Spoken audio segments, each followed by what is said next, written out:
So, good evening and welcome to our first Patrons Virtual Studio Tour. Most of you, almost all of you I know there's a couple of newcomers this evening. So my name is Kathleen Doherty. I'm the director of MOCA Jacksonville. The past year has been one of adaptability and innovation for us at the museum. We have launched virtual experiences for all of our previous in-person programs, from exhibition tours to children's art camps, and we've created brand new virtual programs as well.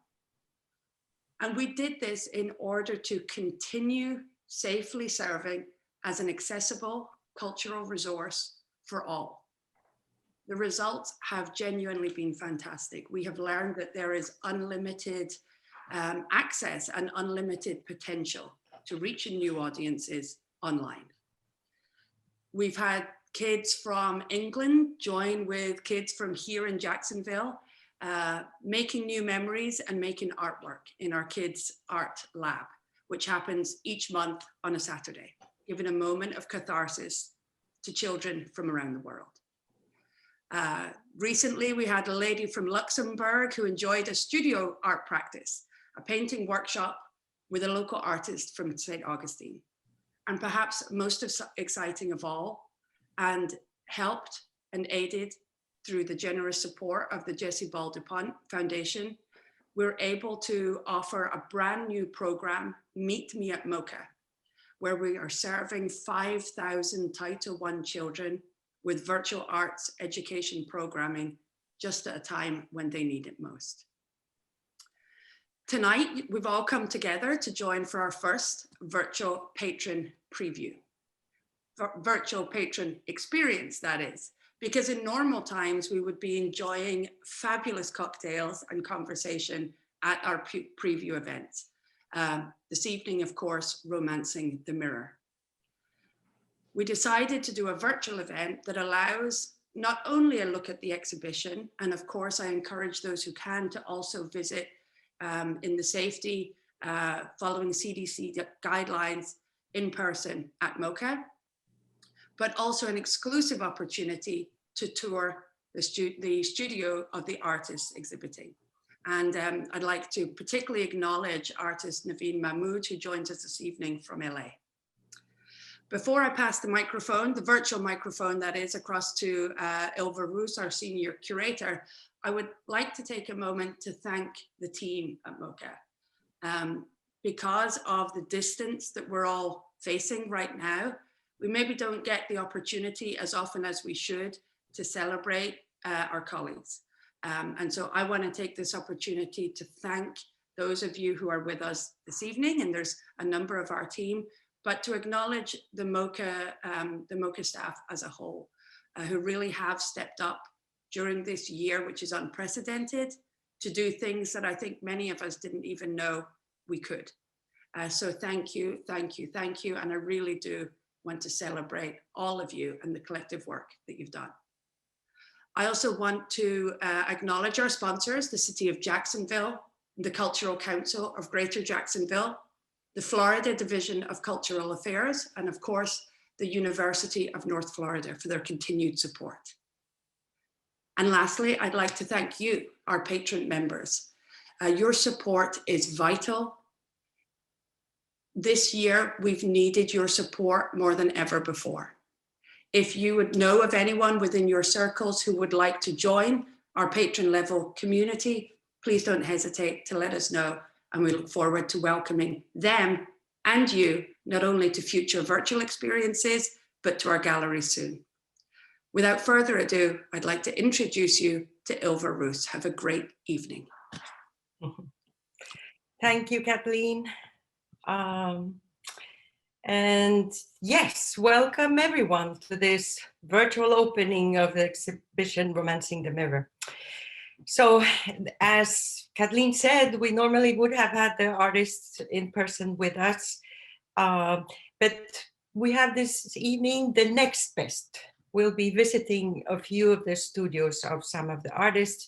And as Kathleen said, we have Nevine Mahmoud with us in person. Due to time differences, we'll have two of the other artists that we are visiting today, Francis Goodman and Hayv Kahraman, joining us with a pre-recorded visit in their studios.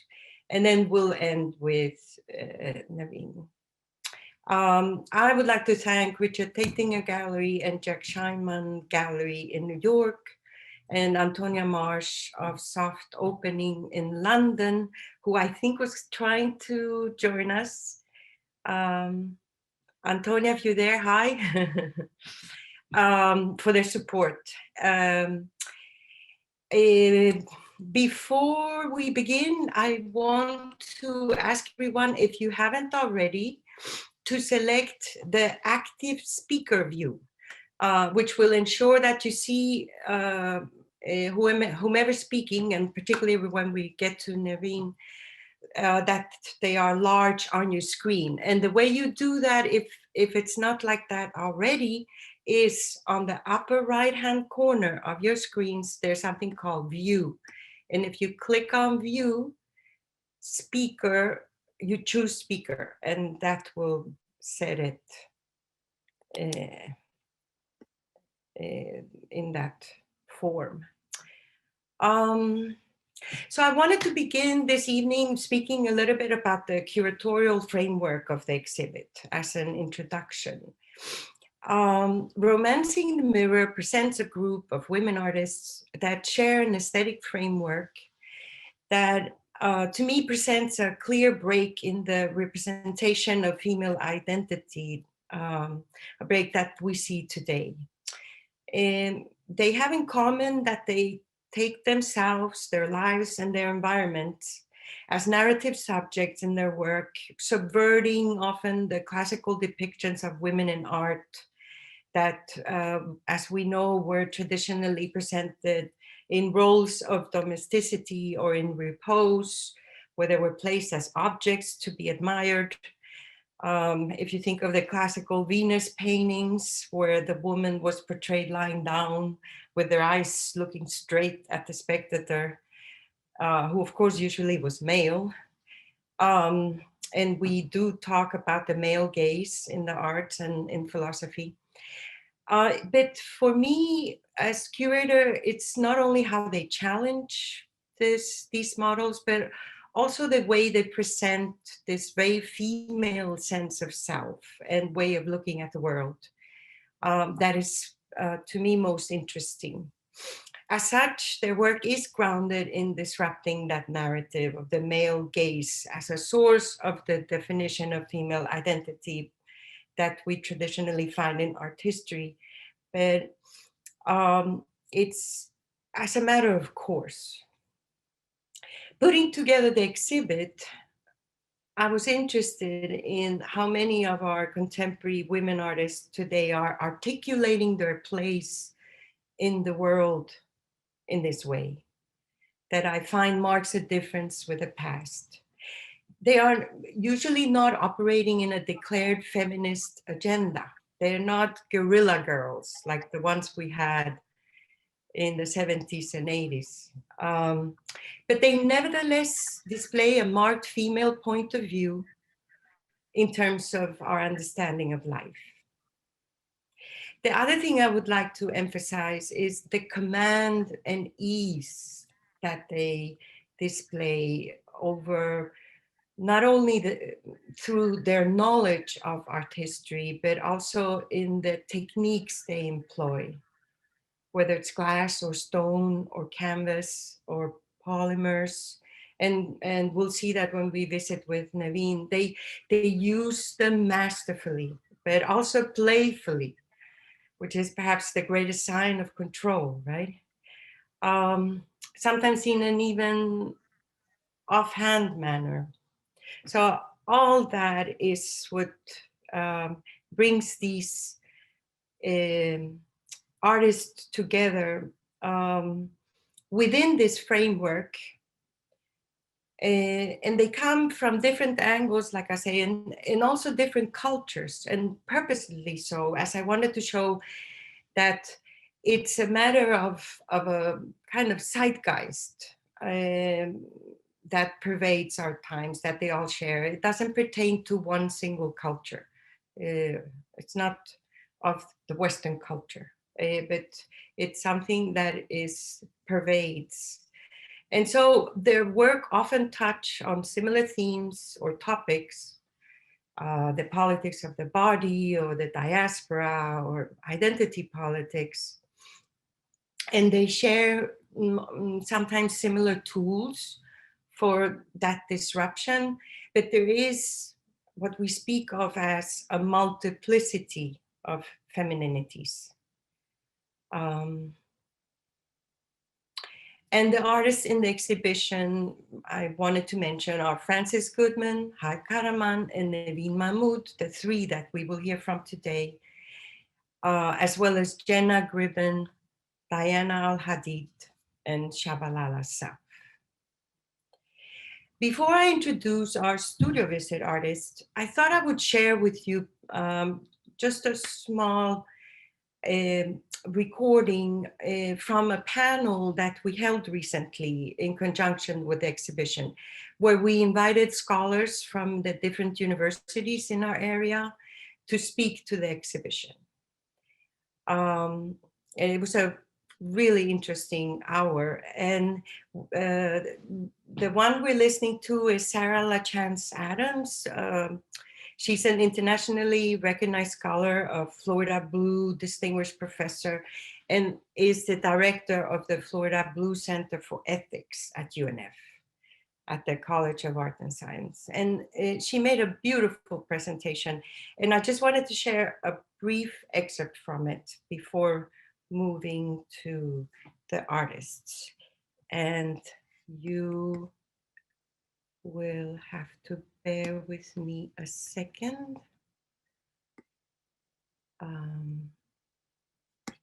Let's see here. There we go. Does everybody see the screen?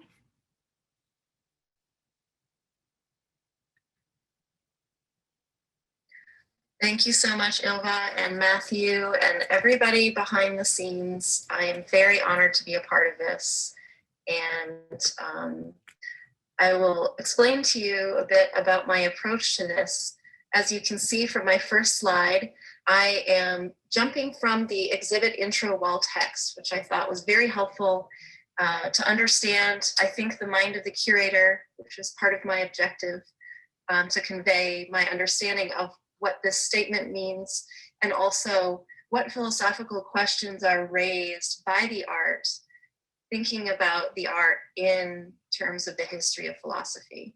So I'll show you some excerpts from the intro wall text and connect the art to that history, as well as what philosophical questions I think it both raises and also actually answers, which is very refreshing for those of us who think about oppression and how to address it.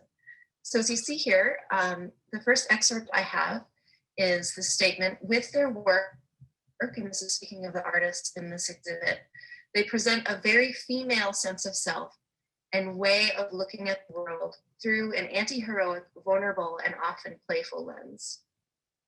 When I saw the exhibit and I looked at this statement, one of my first questions was, what does this mean to have a very female sense of self? What is the significance of this? And I think about this also in terms of, in gender studies nowadays, we're thinking beyond just what it is to be female or male, we're thinking outside of these boundaries. Nevertheless, I think it's important what we have here. There's still this notion that there may be a female sense of self that this exhibit is addressing, and I think that that is accurate. So where does this female sense of self come from with regards to art and the history of art?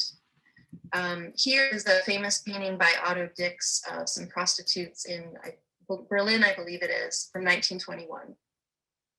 And I think that a question that's introduced initially and perhaps overarchingly of this exhibit is the question, how should women approach the history of art as women?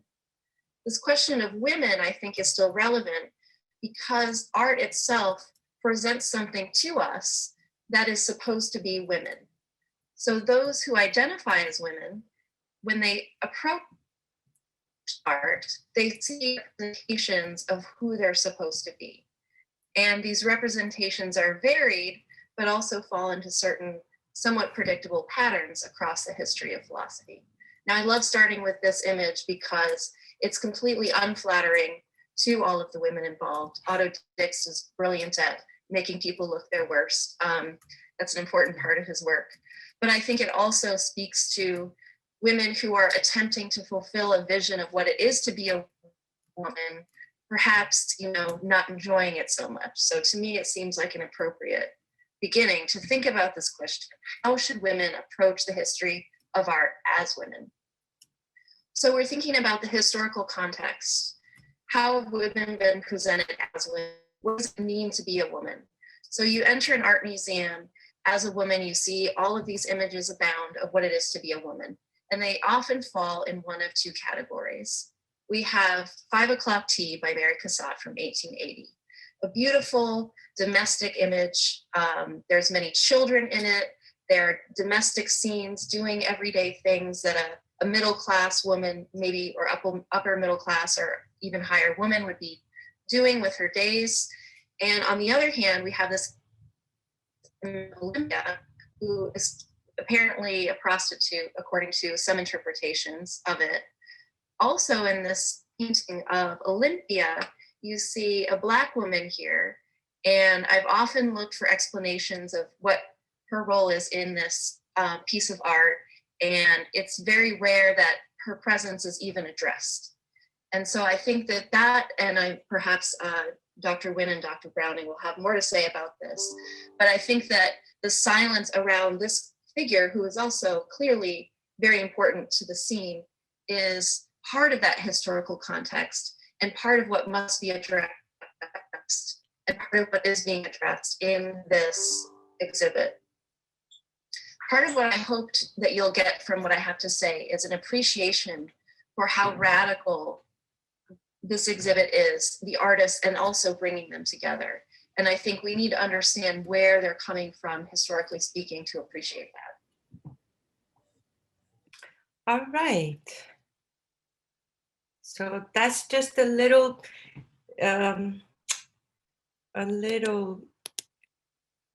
taste of what Sarah had to. She continued bringing us through history to today. And we do actually have that full recording if anybody is interested to see more of that. But I now would like to turn to our artists, and we will first visit with Frances Goodman, who is a multimedia artist born in Johannesburg in South Africa, where she has her studio in her home in the northern suburbs of the city, and where she works with teams of local beaters, photographers, and assistants to create her paintings and sculptures. She usually creates her works from objects associated with femininity in popular culture, things like acrylic nails, false eyelashes, sequins, all of those tricks of the trade that we offer to enhance our desirability as women. The sequin portraits, which are the ones that are featured in the exhibit, portray ordinary South African women striking poses that capture cliched representations of iconic women, poses that we can associate with past work of Cindy Sherman or even Lichtenstein, but giving it a twist. She's interested in how women are portrayed, the relationship between that portrayal and its distance from how we actually perceive ourselves. It's hard to work out what is real, she has said. She's often working on a boundary, that boundary between the desirable and the grotesque or over the top. And where we as a culture situate that line, which fluctuates. Goodman studied in London. She received her MFA from Goldsmiths in 2000 and holds a laureateship from the Hoger Institute in Belgium, has exhibited worldwide and is currently preparing her next exhibit in New York, which she'll show us a little bit from. And we'll visit with her on a rainy day in Johannesburg. So bear with me again. Can we all see it? Yes. Hi, my name is Frances Goodman, and I'm... Oi. Shainab, turn your speaker on. So you'll have to excuse any sounds of rain or dripping water around the place. This is my studio, which is actually in my home. In some ways, it's been very useful having my studio at home during all the lockdowns of the past year, because it has allowed me to be extremely focused on my work, as I've had nowhere to go and nothing else to really do. But please come and see the studio. I've been working as an artist for about the last 20 years. And whilst the mediums that I've worked in have changed over the years, I've worked in sound and I've done some photography and I've done a lot of sculptural work. I think the thing that underpins all of my practice is this interest in finding a material that talks about the themes that I'm interested in. And the theme that I'm most interested in is how women are perceived and perceive themselves within the society that we all live and function in. I've always felt strongly that we are very influenced by consumerism, and that consumerism plays with minority groups such as women and people of color, and makes us feel that in order to become more, we have to consume more. And so I have focused on using these materials from this consumer world and trying to invert them and trying to find ways of talking about this manipulation that takes place, and also this resultant emancipation that can also take place, where people take things that can control them, and they take them over and control them themselves. In the last few years, I've become much more interested in sculptural works, and I've been using materials from the beauty industry. The reason that I've done this is because I think that the beauty industry has preyed on women for many, many years and has always taught us that we need to be more, make more of ourselves to be whole and to be beautiful. And so I've started taking throwaway materials like false nails, eyelashes, makeup, and sequins, and reworking them into sculptures that enshrine the everyday and make these throwaway objects valuable and kind of meaningful and grand by the use of repetition and using them en masse so that they become something else, so that they're transformed. At the moment, I'm working towards a new exhibition at Richard Tattinger Gallery in New York. And what I'm doing is I'm borrowing from works that I've done in the past, and I'm also trying to evolve and grow the practice and also change it slightly, thinking about things in a slightly different way.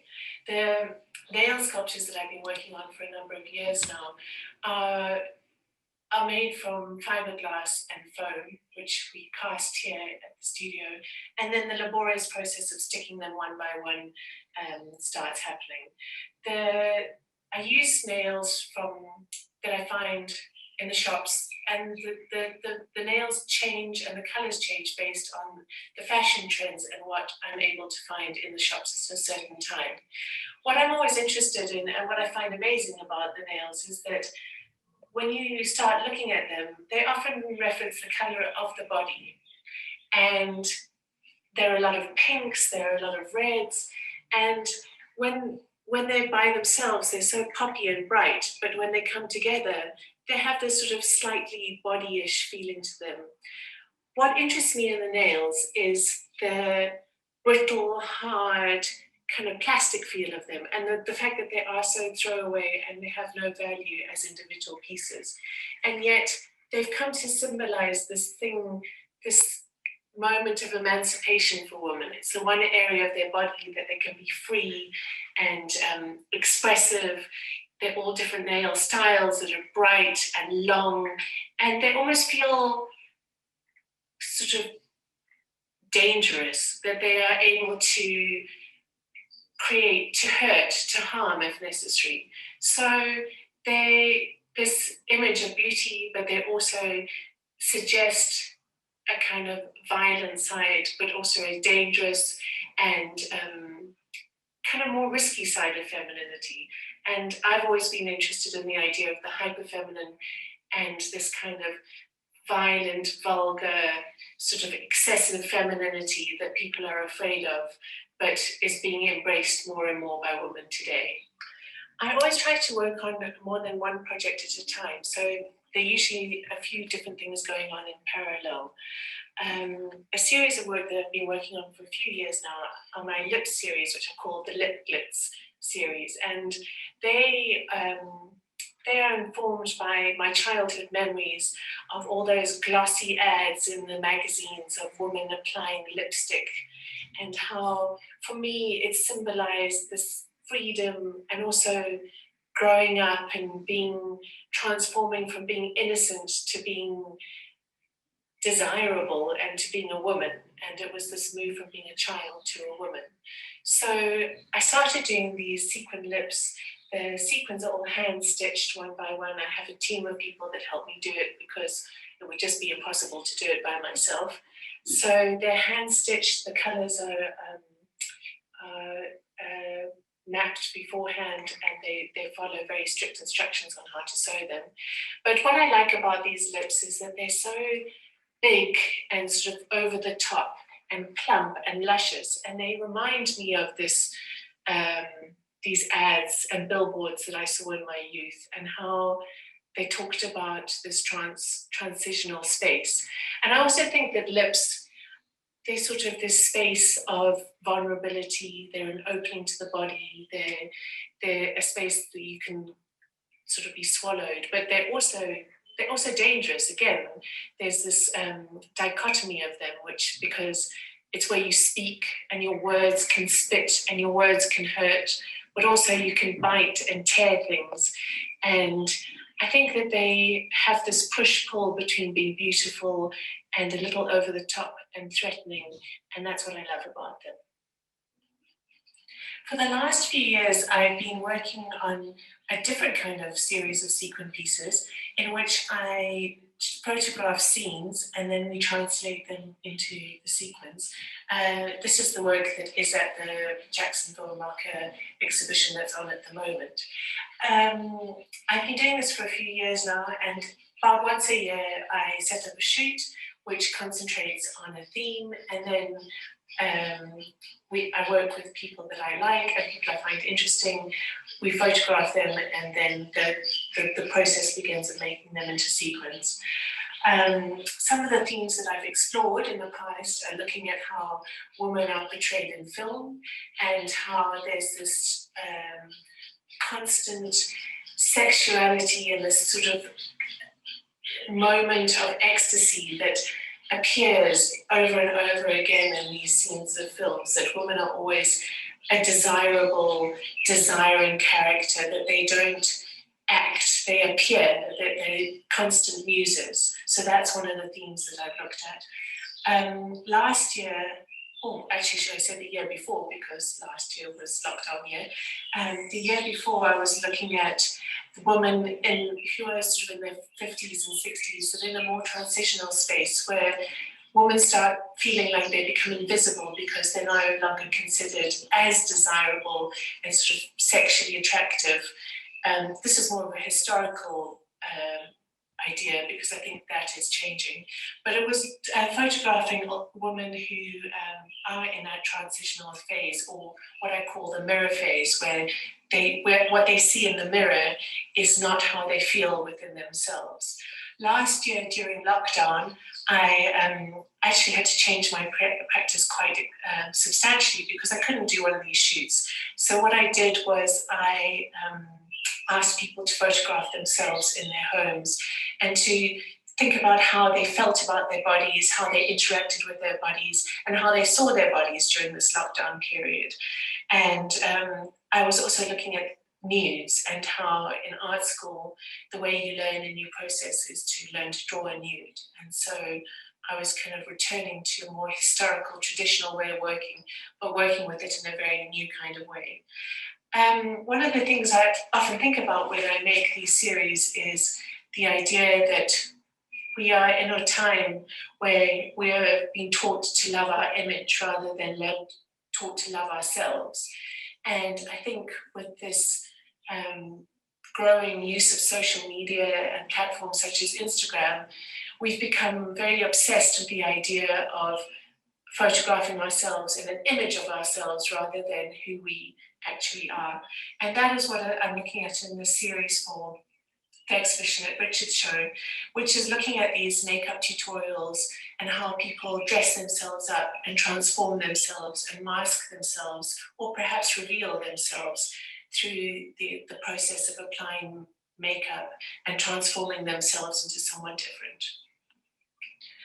A lot of people ask me why I use the sequins for my work, and because they're so glitzy and plasticky and shiny and throwaway.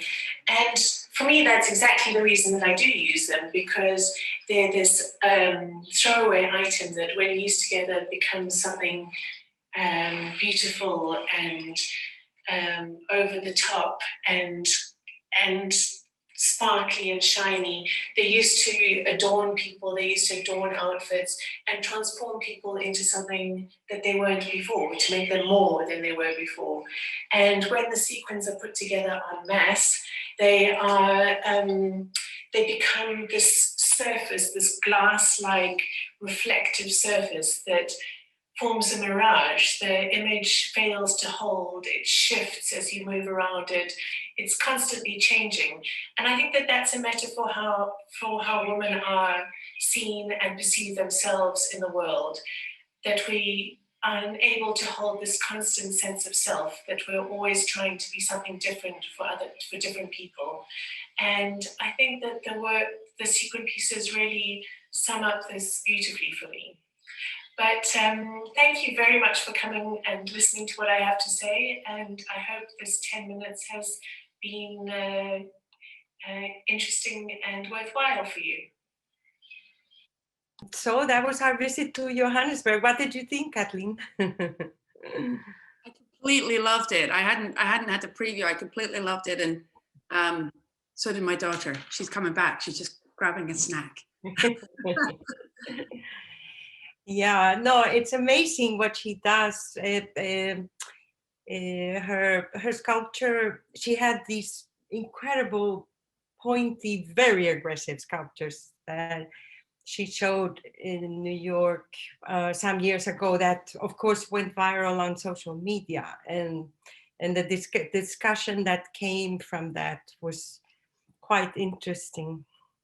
I love that it takes you a minute to realize that the acrylic nails are what's making what looks like this kind of circle of snakes all entwined, and then suddenly you start to realize what it actually is. And I love that.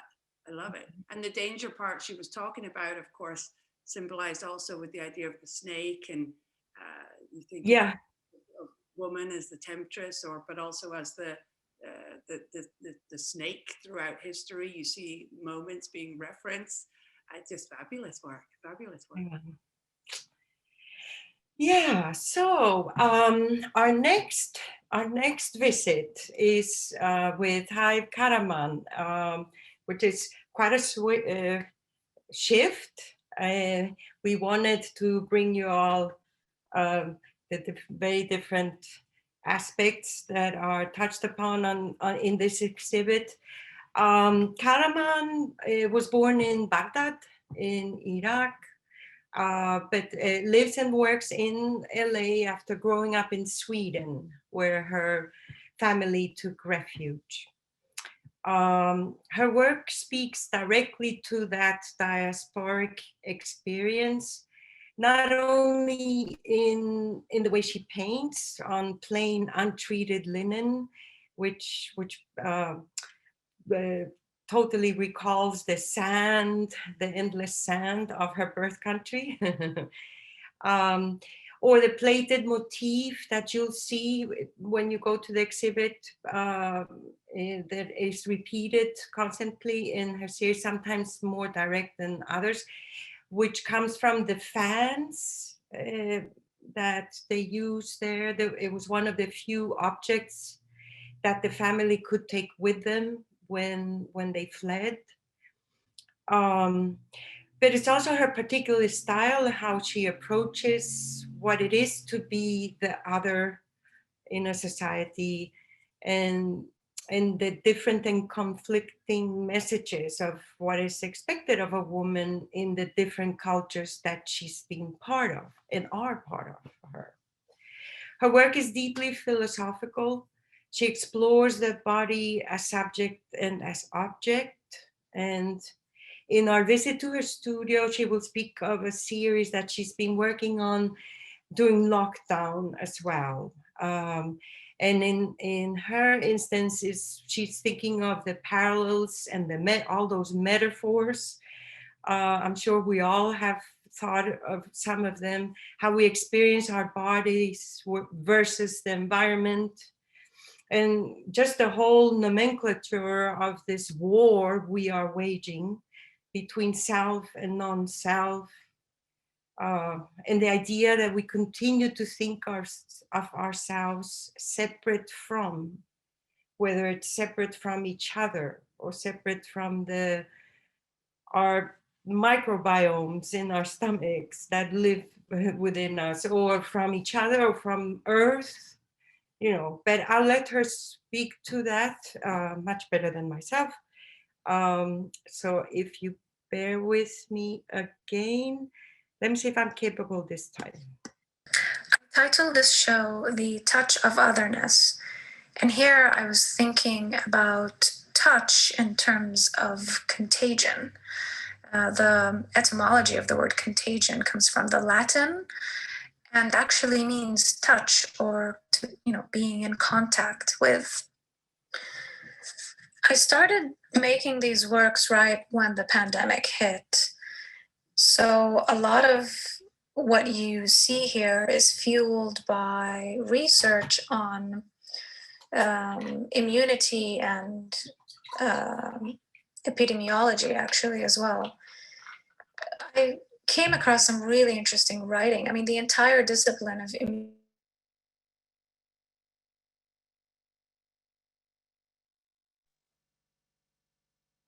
Ylva, you need to unmute. Fortress, if you will. And the non-self is a pathogen, for example, something foreign that invades your body. And I found this really problematic. I mean, things are slowly changing within that discipline, but the main sort of framework is still there. This based on the body being in defense, in constant defense mode.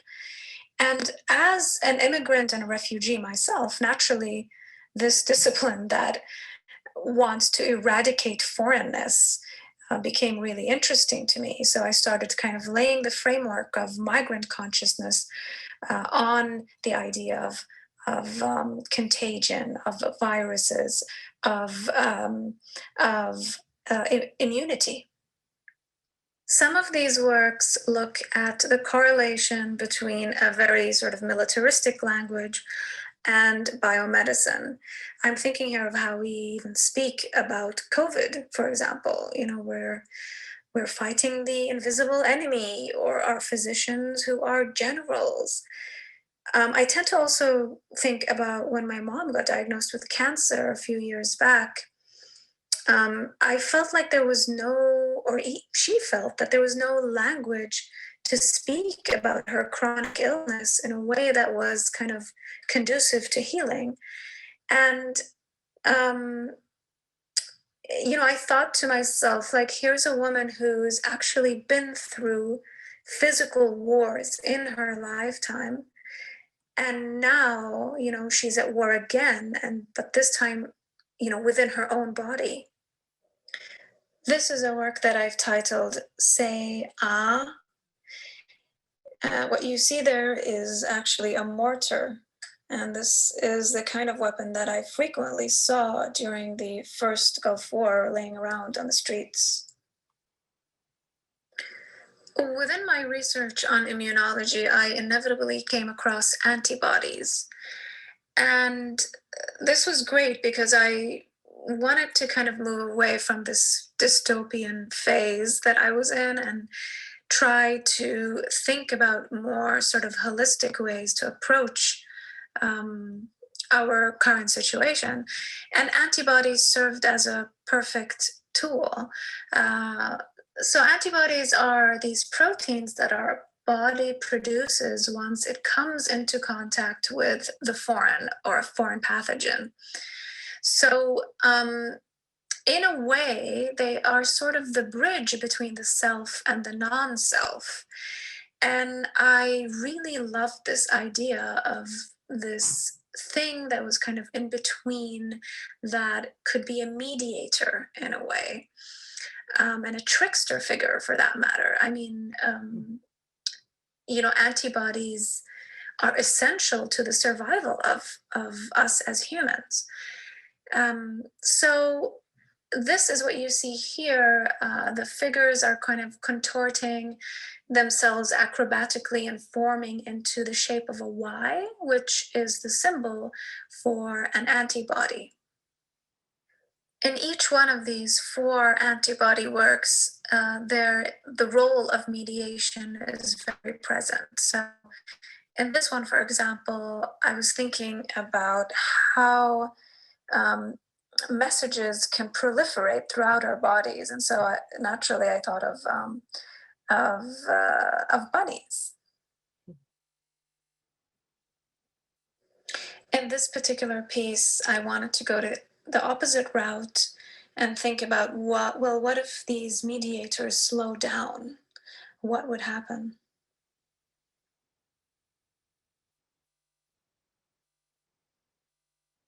Ultimately, what I hope to have achieved with these works is perhaps a different way of living that is more inclusive in a way, that recenters the marginalized and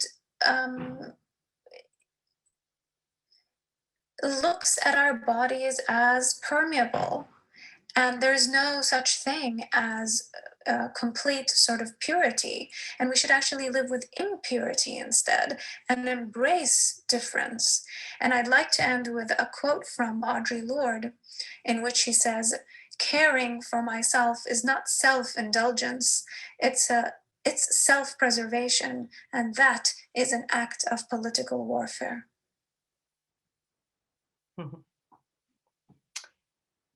Yes, lots of food for thought there. All right, well, we'll now move to our final visit with our guest, Nevine. Yay, hi, Nevine. So good to see your face there in your studio. Can't wait for that. But first I want to introduce you. So let me do that.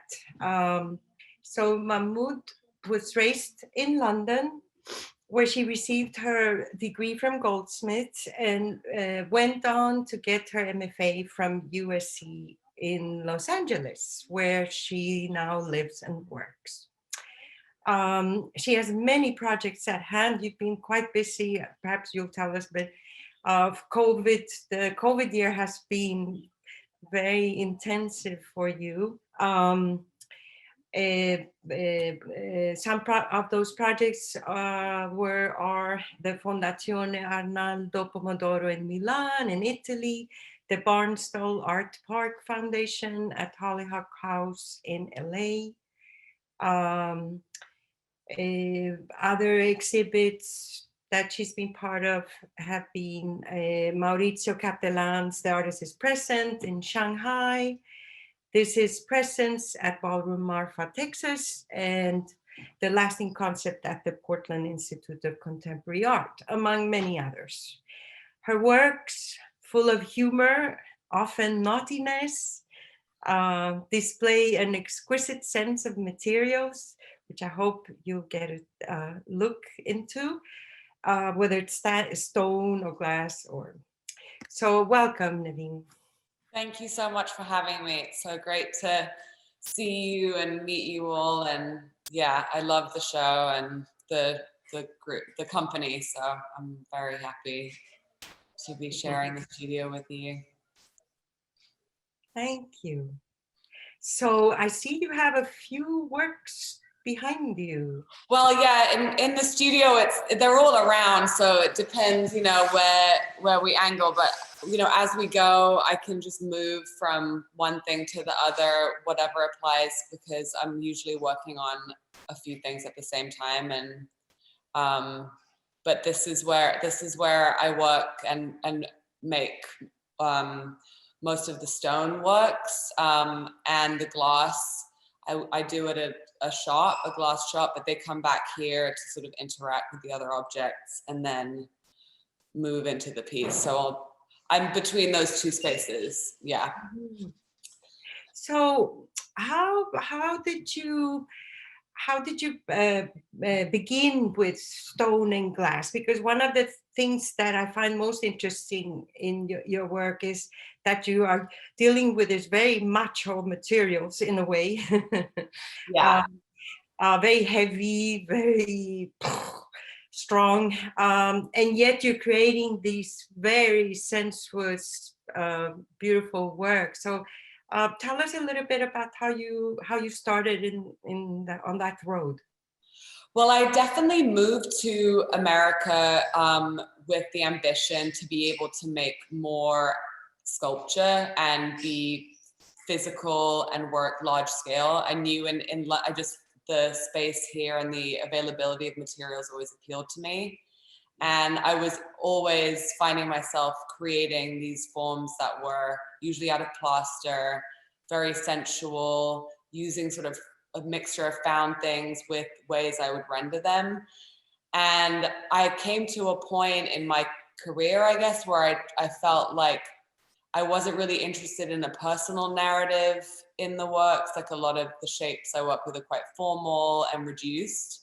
But I did feel that in order to speak some kind of subjectivity, it felt like important to work with a really specific kind of material and to work with it in a way that expressed my point of view. So stone became this avenue to sort of work out these feelings about being a woman, wanting to work physically and what you come up against as a woman, the context of you know, a macho sort of historical material and the female artist. Like, so the stone just became this material I could focus on all of these ideas and learn. I'm a very process-driven, material-oriented kind of artist. So a lot of the shapes and the vocabulary that I've developed has come from responding to that material. So stone just felt like this place to begin, and it's not where I'm going to end, but it's opened up a world for me that has now developed over the past 2 years into the glass, which again began as a response to the stone. Like, what's the kind of the opposite? You know, like stone is so full, it's volumetric, it's heavy, but you kind of can't break it. It's pretty hard to break. Glass is like the opposite. It's, you know, so that was the appeal there, to start to explore another material that had a very rigid sort of set of physical boundaries and work through that again. So that's where I am now. Yeah. And also, yeah, Kathleen, go ahead. Can I ask a question? So you were talking about your stone sculpture, and I'm really struck by your stone work that we have at the museum. And I immediately, when I saw your work, thought of the kind of the tradition of Hepworth or Henry Moore, but particularly Hepworth, and knowing that you had studied in England, and I wondered whether that's a tradition that you've specifically been inspired by, or whether that's just something that's been fed into your subconscious, or where, is there a connection, that kind of elemental, those beautiful forms that we also see in the work that's at MOCA? Actually, I had always a attraction to minimalism, and it was a lot more masculine and angular when I was younger. I remember early, end of school. But I had that with objects, but I would love to draw women, draw the female form. And those were always two things that weren't sort of resolved yet. And my education at Goldsmiths was very conceptual. So actually, Hepworth, and they were just like, no, we're doing Foucault only, and then we'll do Michael Asher, So it was kind of only after school did I allow myself. I was actually not allowed to use stone at USC. They told me it would be a waste of time. I wanted to take time off to take classes, and my professor said, why would you want to do that? Why would you waste your time, chiseling away? But that was the beauty of it too. There was an anti-art feeling to working with something so labor intensive. And yes, there also, I felt the studios I've always loved. My studio is very important to my process. It's the relation between things is often how works start and end. Is this the part of it or not? And so the studios of the stone carvers, Brancusi as well, have always been inspiring to me. And that was a huge, when you just want to create what you see someone else had, I just was always that's just a dream to have a studio like that. So that definitely informed sort of the way I've come to this point, yeah. And is it conscious when you, because another thing that strikes me is that the levity of your stone, because you think they have a sense, and the heaviness of your glass, and it almost is contradictory to the materials themselves. Is that something that you do think about? Definitely. Whether or not, I don't know if it began so conscious, but I know that because sometimes I wonder, what is the difference again between what I'm trying to do and just on the more classical decorative side. And I do think that the sort of accentuated roundness of the things that I make or are often just always trying to undermine itself. It's kind of what Francis was saying in the reflective sequin, something that is so what it is, but then it's doing something that makes you it's undermining itself always within different contexts and relation to different things. And I like that. I think it lends itself to that not so serious aspect to the work, because there's always it's pretty serious because it's black marble, but then there's something else about it that's totally I don't know, a sentence and not, So I like all of those things happening at the same time, and it's definitely something I look to always pull out of the stone. Yeah. Yeah, it's interesting. Yeah, but that's interesting what you were saying about goldsmiths, and to me it explains also. You clearly think a lot about how the relationship of the piece and the wall, and how you hang things. Yeah. And of course that's a very minimalistic way of thinking. You're thinking of the whole presentation, no? Definitely. And I think it was also a very conscious decision to work in sculpture. I think it was within Goldsmiths where I realized that it was the hardest thing for me to do, render objects that I was happy with, because I would draw and collage a lot.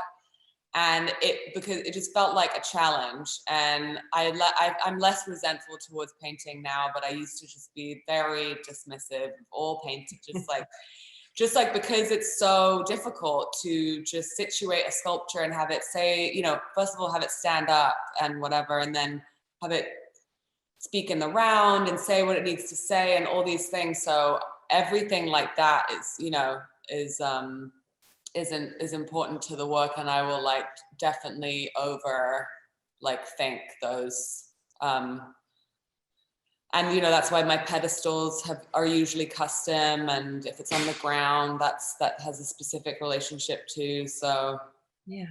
But yeah, that's like the sculptor's dilemma. That's why I love doing it. Yeah.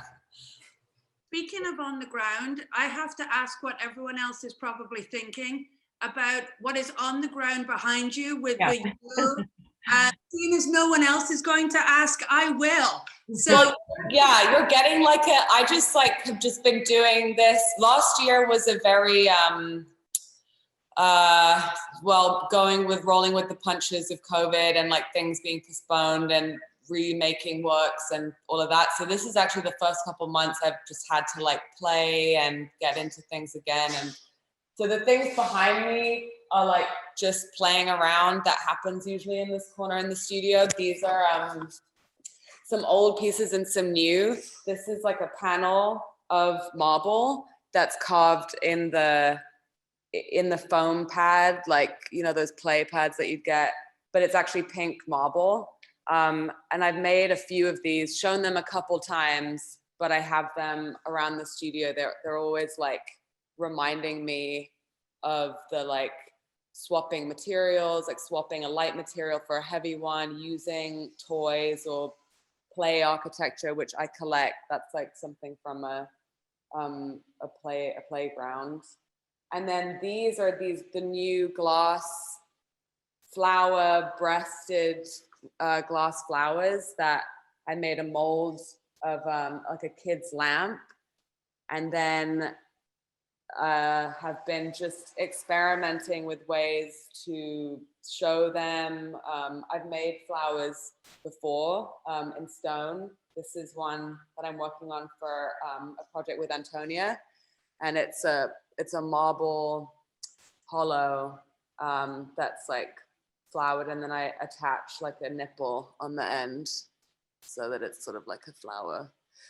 These sort of like hybrid, organic, inanimate meeting some kind of strange body part is usually what's recurring with those shapes. But yeah, it's like a fun house. This area is just like they're just doing their own thing in the corner.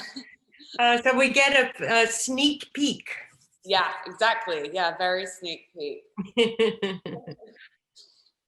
And then similar to, I think the pieces at MOCA are really, and Antonia will know this too because we worked on them together. Those are definitely the largest stone pieces I've made in terms of just their like girth and weight, of course, and they began with doing pieces like this, which were these smaller peach sort of cherry forms.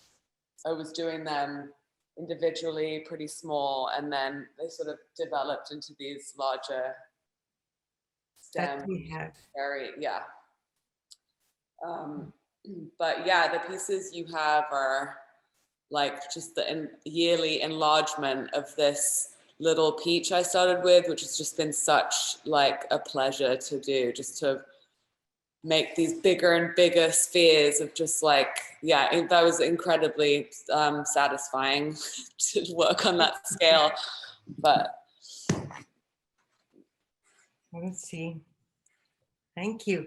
I wanted to say that to everyone, please, if you have any question for Nevine or want to say something or look closer at something, please say do. Turn off your mute. There's anybody there? I'll ask you a question. Yes. I mean, I'm your gallerist, so I feel a little silly asking you a question. But I mean, what I love to, I never speak to you about your process and all the stages of your process. So how does it go with the stone? Like, what do you start with? How do you select your material? And how do you end up going from essentially like a giant block of stone that none of, for us, that seeing that and then seeing a finished work, you can read stone so beautifully, when it's pink, when it's blue, and for us it would just look like a kind of lump of rock. And then what are your kind of stages of production? So how do you end up with and you have so many different types of sandpaper and material. I just love to hear about that. Yeah, I can show you, for instance, the kind of rock that those pieces it's smaller, but it's literally like that, like this, when it's, it's just like a rock. And then, but, through experience working with the stone, you can tell if it's going to crack, how, secure it is. And then if it is, and what shape you want to make, then begins the sort of like, okay, you're mapping. So it's like, if I want to make a sort of peach, it's a sphere. So then this needs to turn into a sphere. And that has its own process of just, the math of drawing out the shape and then cutting it down with very big saws that I have help with. I have a team of people I work with. We all sort of share tools, and he often will do a quick version of making this into like a round. And from there, that round would go into me shaping the lines or mapping out more complicated shapes to hollow it out. But again, it's all learned. I've often thought of having a book to sort of, so I could explain, but it's learned. Like I had a mentor show me, and I'm a quick learner, but it's definitely like you need to learn and get the tools, and then you need the tools. So that's why the shapes I make do recur, because when you've done it once, it's not like, oh, the next day you can do the same thing with like a longer leaf. It's like, that's a whole nother week or 3 weeks of. So I've done a lot of each shape, and I know, if I wanted a flower, it's a triangle first, but really you're looking at a rock and trusting that you can get that out of it.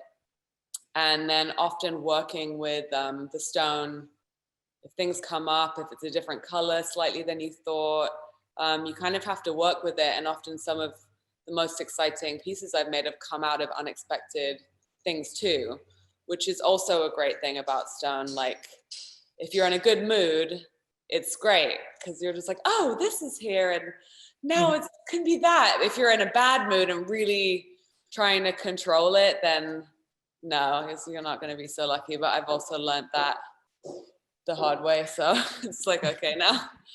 That's interesting, the part about your mood and whether it's, when you're working on a piece, I always think about that with stone, that sometimes the flaw is the most beautiful part that you just come across, that you're never going to know until you start working into that stone.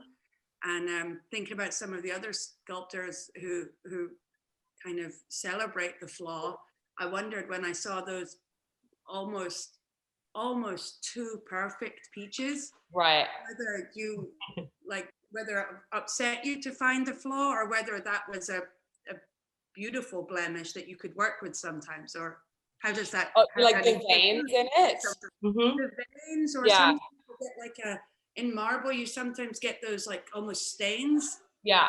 That just emerge, and you don't know that they're going to be there until you find it accidentally. I love that stuff in my work, because I know also that in the industry of stone sculpture, people pay a lot of money and spend a lot of time finding the stone that is perfect. And you can do that. If I really wanted only pink peat, like it's possible. I just don't do it. And it's like, maybe that would happen, but that's kind of part of it, because I'm sort of shooting in the dark a little bit. And that's also where the work does have a little bit of an edge, where it's like, it's rendered pretty smooth, but there's still things going to look at and things going on. Yeah, I don't know if I would ever, yeah, like I've thought about that before, like, oh, will I ever get to a point where I'm going to need the highest quality white marble for this project? Because that's kind of not how the work's developed. It's more like I'm responding to the stone I get, and it's kind of like its own journey each time. So yeah, I've enjoyed it. But yeah, it's very rare. I can't really recall any situation where I'm like, oh no, like I didn't know that this was going to happen, and now it's not what I want. If anything, it's just totally benefited the work. It also matches that notion you were talking about you know, two things that shouldn't happily go together almost. Yeah. The fact that you're methodically, you know, taught from a mentor how to, and then you're methodically going, but then a happy accident actually is a beautiful part of it. I love that those two things exist together, but they perfectly do. Yeah, and it comes through. It actually comes through in the work when you see it. I find that's one of I'm glad. For a while I was like, I guess I'm just indecisive, but then I'm like, all artists are indecisive. That's interesting. You know, for a while I was like, maybe I just don't know what I want at all, but I'm just gonna do it. But it's definitely like benefited me to work that way anyway. Yeah. Thank you. So Nevine, so on that thought, you know, I find this fascinating. But in working with stone, you almost think that it's inevitable that it cracks or it breaks. And what I'm hearing is that you roll with it. But what percentage of it is just, well, I have to start over? Well, you know, I actually often will start over, not if it breaks. It's more like this, it sounds really like, and my mentor also speaks like this, and she's not like too spiritual. She's like a very pretty, you know, hard-headed Aries, but it's like, if it's not, it's like a personality. If you're trying to push something out of it and it's just not doing that thing, sometimes I'll just be like, this stone is its own being and it just doesn't want to do that. I treat it, I mean, I talk about my work like they have personalities. So what do you call that? Like anthropomorphizing. But yeah, sometimes you just don't feel it and I'll start again. But honestly, even if it breaks, you can glue back stone together like no one could tell. So often it's just like, there's nothing to, you don't have to start again. I mean, very, very rarely. It's more like something will be lacking the impact that you wanted, and you realize, oh, it needed to be, you know, a little more shaped this way, and you'll do another one. But really, it's so much energy to move that material. Something happens every time. It really does. Interesting. Yeah. Thank you. Thank you, Chad. All right. Well, I think we could go on all night, but Nevine, thank you so much. Thank you. So much. From LA. Yeah. And Antonia, you too. There you are. And to all of you who participated in this, and thank you for your patience with the technology as well. Thank you all for a nice evening. Until next time. Till next time. Take good care. Thank you all so very much. Have a great rest of your evening. Thank you, you too.